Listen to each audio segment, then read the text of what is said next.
नमस्कार दोस्तों। स्वागत है आपका एग्रीकल्चर एक मौका यूट्यूब चैनल में। डियर दोस्तों, आज की इस वीडियो में हम एग्रीकल्चर और सभी जो मिक्सअप के कंटेंट को हम लर्न करने वाले हैं। ठीक है, आज हम मिक्सचर मसाला के तौर पर मोस्ट इम्पॉर्टेंट क्वेश्चन को कवर करने वाले हैं। ठीक है, जो इम्पोर्टेंट है क्वेश्चन एग्जाम्स की दृष्टि से, चाहे वो यूपी कैडेट का एंट्रेंस हो या फिर सीएट का एंट्रेंस हो या फिर आपके जेट आईसीआर का एंट्रेंस हो। तो ठीक है दोस्तों, चलिए पहले क्वेश्चन की तरफ बढ़ते हैं। तो पहला क्वेश्चन अपना है, रेडियो एक्टिव तत्व की खोज किसने की थी। ठीक है, आप देख पा रहे होंगे रेडियो एक्टिव तत्व की खोज किसने की थी। ठीक है, तो इसका जो राइट आंसर होता है, ठीक है, इसका जो राइट आंसर है हेनरी बेकुरले ने। ठीक है, हेनरी बेकुरले ने, ठीक है, रेडियो एक्टिव तत्व की खोज करी थी। ठीक है, अपना दूसरा क्वेश्चन है, ठीक है, निम्न में से एल्युमिनियम का अयस्क है। पहला ऑप्शन आपका हेमेटाइट का है, दूसरा लिमोनाइट का है, तीसरा पायराइट का है और चौथा बॉक्साइट का है। तो आपको पता होगा जो एल्युमिनियम का मेन अयस्क है वह बॉक्साइट है। ठीक है, बॉक्साइट। ठीक है, अब पूछा है निम्न में से दाब का विमेय सूत्र है। तो इसका राइट आंसर Ml-1 T⁻²। ठीक है, आपको क्योंकि पता होगा दाब का जो सूत्र होता है बल बटा क्षेत्रफल होता है। ठीक है, तो बल का होता है, ठीक है, Ml T⁻² और इसका होता है L²। ठीक है, ऊपर जाएगा तो Ml-1 T⁻² हो जाएगा, जो कि आपको पता भी होगा। ठीक है, अब यहाँ से पूछा है चौथा क्वेश्चन, ध्वनि की चाल किस पर निर्भर करती है। तो आपको पता है ध्वनि का जो चाल होता है, जो अधिक घना चीज होता है उसमें अधिक होता है। तो इसका मतलब जो ध्वनि की चाल होती है वह घनत्व पर डिपेंड करती है। ऑप्शन नंबर बी क्या है, करेक्ट है। ओके, पांचवें क्वेश्चन की बात करें, जब किसी अवतल दर्पण में किसी वस्तु को फोकस पर रखा जाता है तो उस वस्तु का प्रतिबिंब कहाँ बनेगा। तो उसका राइट आंसर है प्रतिबिंब बनेगा। ठीक है, ठीक है, जिस टर्म आगे लेके आएंगे उसका जो पिक्चर है, तस्वीर है, वह दूसरी वह बहुत दूर पे बनने लगेगा। ठीक है, अब छठा क्वेश्चन है, स्नेल का नियम किससे संबंधित है। तो आपको पता है स्नेल का जो नियम है, ठीक है, वह, ठीक है, प्रकाश के अपवर्तन से संबंधित है, यानी कि साइन आई बराबर साइन आर, ये इनका फॉर्मूला था स्नेल का नियम का। ठीक है, यह प्रकाश के अपवर्तन से, ठीक है, संबंधित है। अब यहाँ से पूछा है हीरा अपर रूप है। तो इसका राइट आंसर हीरा, आपको पता ही होगा, हीरा कार्बन का अपर रूप है। ठीक है, ठीक है, हीरा कार्बन का अपर रूप होता है, चतुष्फलकीय होता है, संरचना होता है। अब यहाँ पर आप जीएस का क्वेश्चन देख सकते हो, जीके का। ठीक है, टोक्यो ओलंपिक 2021 की पदक तालिका में भारत का कौन सा स्थान था। ठीक है, जो पदक मिले थे, ठीक है, उसने भारत का रैंक कितना था। तो उसने जो भारत का रैंक था 48वां रैंक था। आपको याद रखना है 48वां रैंक था टोक्यो ओलंपिक 2021 में। ओके, अब यहाँ से पूछा है भारत के प्रथम मुख्य चुनाव आयुक्त कौन थे। तो कहा कि जो मुख्य चुनाव आयुक्त थे कौन थे, इसमें ऑप्शन नंबर ए का है जो सुकुमार सेन जी हैं। ठीक है, और उसके बाद जीबी मावलंकर जी हैं, उसके बाद अबुल कलाम आज़ाद जी हैं। ठीक है, उसके बाद चौथा है गुलजारी लाल नंदा जी हैं। तो आपको पता ही होना चाहिए जो प्रथम चुनाव आयुक्त इंडिया के थे उनका नाम था, ठीक है, सुकुमार सेन जी। ठीक है, उसके बाद पूछा है कि मैथमेटिकल से क्वेश्चन दिया है, ठीक है, निम्न में से केंद्रीय प्रवृत्ति के माप की सर्वोत्तम विधि कौन है। यानी जो केंद्रीय प्रवृत्ति के मापन की सर्वोत्तम विधि है वह समांतर माध्य है। ठीक है, आपको याद कर लेना, क्योंकि यार बहुत से क्वेश्चन बच्चों को आते हैं लेकिन जो थ्योरेटिकल क्वेश्चन होते हैं बच्चे उसमें बच जाते हैं। इस बार के कैडेट इंट्रेंस में, ठीक है, 4 क्वेश्चन ऐसे ही आए थे। तो आपको एक क्वेश्चन याद रखना है, बहुत कॉमन सा क्वेश्चन है, इस बार भी आपकी कैडेट एग्जाम में यह पूछा गया था। ठीक है, अब यहाँ से पूछा है सवाई चाल के लिए प्रसिद्ध गाय की प्रजाति कौन सी है। तो जो सवाई चाल होती है उसके लिए कांकरेज प्रसिद्ध होती है। कांकरेज नस्ल के जो बैल होते हैं वह सवाई चाल करते हैं। अब पूछा भैंस का गर्भकाल कितने दिनों का होता है। तो आपको पता है भैंस का गर्भकाल 310 दिनों का होता है। गाय का 282 दिनों का होता है। गाय का जो गर्भकाल होता है वह 282 दिन का होता है। ओके, ये आपको याद रखना है। ओके, अब यहाँ से पूछा है भैंस के दूध को गाय के दूध के मिश्रण को कैसे ज्ञात करते हैं कि भैंस का दूध और गाय का दूध दोनों दिया हो तो आप कैसे पता करेंगे कि यह कौन सा गाय का कौन सा भैंस है। तो इसके लिए आपको भैया हंसा नामक एक टेस्ट होता है, वही करना पड़ता है, यानी कि राइट आंसर आपका हंसा परीक्षण है।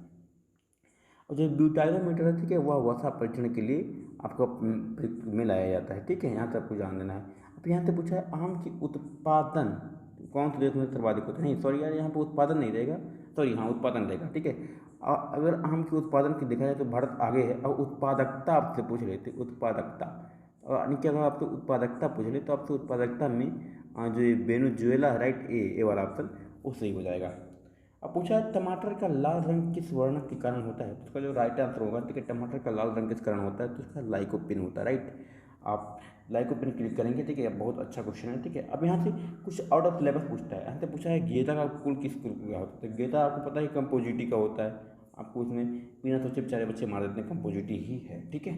अब यहाँ से पूछा है हाल ही में भारत के किस राज्य में मीठे कीड़े की जीआई टैग दिया गया था, यानी कौन सा राज्य था कि जो अभी ये मीठे कीड़े का जीआई टैग दिया गया है, ठीक है, तो यह राज्य नागालैंड, जहाँ पर केवल इंग्लिश ही बोली जाती है, आपको पता होना चाहिए, ठीक है। अब यहाँ से पूछा जाता है, ठीक है, ठीक है, मूल रोग है, यानी कि देखिए मूल रोग की बात करें तो यहाँ पे जो होता है, ठीक है, एक कोशिकीय होता है, राइट, ठीक है, सिंगल सेलुलर होता है, राइट। अगर पूछा, ठीक है, यहाँ से पूछा विद्युत गृह यानी कि पावर हाउस कौन सा होता है, आपको पता है पावर हाउस माइटोकॉन्ड्रिया ही होता है, ठीक है, माइटोकॉन्ड्रिया पावर हाउस अपना है, ओके। अब पूछा प्रकाश संश्लेषण के जो प्रकाशीय अभिक्रिया कहाँ संपन्न होती है, तो जो प्रकाशीय संपन्न जो अभिक्रिया है वो हरित लवक के गिरना में संपन्न होती है, ठीक है। और जो अप्रकाशिक अभिक्रिया है, ठीक है, वह स्ट्रोमा में होता है, ठीक है, जो अप्रकाशिक अभिक्रिया है, ठीक है, वह स्ट्रोमा में संपन्न होती है। अप्रकाशिक अभिक्रिया कहाँ होती है, ठीक है, स्ट्रोमा में होती है, ठीक है। अब पूछा है, ठीक है, अब इनमें से मोनोसेक्राइड क्या है, आपको पता है, आपने कहीं में पढ़ा होगा मोनोसेक्राइड डाइसेक्राइड, इसमें जो मोनोसेक्राइड है वह ग्लूकोज होता है, ठीक है, मोनोसेक्राइड की बात करें तो वह ग्लूकोज है, राइट। अब यहाँ से पूछा है, ठीक है, ठीक है, निम्न में से ठीक है कोशिका विभाजन की सबसे बड़ी अवस्था क्या है, तो कोशिका विभाजन की जो सबसे बड़ी अवस्था है प्रोफेज 1 है, राइट, प्रोफेज 1, ठीक है। अब यहाँ से पूछा निम्न में से कौन सा जंतु स्तनी नहीं है, तो आपको पता है स्तनी में, ठीक है, मैमल, मैमल जो है, ठीक है, चमगादड़ भी मैमल है, ठीक है, व्हेल भी मैमल है, और गिलहरी भी मैमल है, ठीक है। जो राइट आंसर है, ठीक है, पेंगुइन नामक जो है, ठीक है, वह क्या है, मैमल नहीं है, ओके। तो चलिए चलते हैं आगे के क्वेश्चन। अब आपका क्वेश्चन है निम्न में से भारत का मुख्य खाद्यान्न फसल कौन सा है, तो इसमें जो भारत का मुख्य खाद्यान्न फसल है, ठीक है, वह धान है, ठीक है। अगर आपसे पूछे विश्व का मुख्य खाद्यान्न फसल है तो क्या होगा, गेहूँ, ठीक है। अगर आप यूपी से बिलोंग करते हैं तो यूपी का जो मुख्य खाद्यान्न फसल है वह भी गेहूँ ही है, लेकिन अगर भारत का पूछा जाए तो आपका क्या है, धान है, राइट। अब यहाँ से पूछता है फाइलेरिस माइनर किस फसल का मुख्य खरपतवार है, तो इसका राइट आंसर है गेहूँ। यार आपको पता है गेहूँ का मामा, ठीक है, आपने सुना ही होगा गुल्ली डंडा इसको बोलते हैं, राइट। तो यह फाइलेरिस माइनस वही है, यानी कि यह गेहूँ से संबंधित है। अब यहाँ से पूछा है निम्न में से किस फसल की जल उपयोग क्षमता सबसे कम होगी, तो यानी कि गन्ना तो आपको पता है सबसे ज़्यादा हर जल मांग इसी की होती है, ठीक है, अरहर, सूरजमुखी, बाजरा, तो आपको पता है बाजरा की जल उपयोग क्षमता सबसे कम होती है, यानी कि जल उपयोग यानी कि जो जल आपको इसको दिया जाता है वह जो सबसे कम करते हैं, यानी कि बाजरा की जल मांग तो सबसे कम है, लेकिन यार जो ये सूरजमुखी है ना, इसकी जो जल उपयोग करने की क्षमता है, यानी कि जितना जल दिया जाता है उसको एब्जॉर्ब करने की जो क्षमता है वह सूरजमुखी में सबसे कम है, तो इसका जो राइट आंसर होगा सूरजमुखी होगा, राइट। यहाँ से आप ध्यान देना है। अब यहाँ से पूछा है निम्न में से कौन सी मक्के की प्रजाति रबी मौसम में उगाई जाती है, आपको पता है मक्का जो होता है, ठीक है, वह खरीफ ऋतु का फसल है, लेकिन जो मक्का की जो कंचन किस्म है, राइट, वह जानते हो आप, उसको रबी में उगाते हैं, यानी कि इसलिए पूछा गया है निम्न में से कौन सी ऐसी प्रजाति है जो रबी में उगाई जाती है, क्योंकि आप मक्का खरीफ की फसल है, इसलिए जो यह क्वेश्चन आपसे पूछा गया है, ठीक है। अब यहाँ से पूछा दो मुख्य फसलों के बीच कम अवधि की फसलों को लेना क्या कहलाता है, कैच क्रॉप कहलाता है, यानी कि आपको पता है यार कभी कभी क्या होता है बरसातें हो जाती हैं तो जो फसल होती है लेट हो जाती है, तो इससे एक छोटी बड़ी कम कम अवधि वाली फसल बोल देते हैं जो उस फसल की भरपाई कर देते हैं, इसलिए इसको कैच क्रॉप बोलते हैं, राइट, ठीक है। अब पूछा है भारत में लाल मृदाएं सर्वाधिक कहाँ पाई जाती है, लाल मृदाएं पाई जाती हैं तमिलनाडु में, आपको ये क्वेश्चन याद रखना है, भारत का एक ऐसा राज्य जो यहाँ पर लाल मृदाएं पाई जाती हैं वह तमिलनाडु है, राइट। उत्तर प्रदेश में सर्वाधिक क्षेत्रफल में पाई जाने वाली मृदा कौन सी है, तो उत्तर प्रदेश में जो सर्वाधिक क्षेत्र पाई जाने वाली मृदा है वह जलोढ़ मृदा है, ठीक है।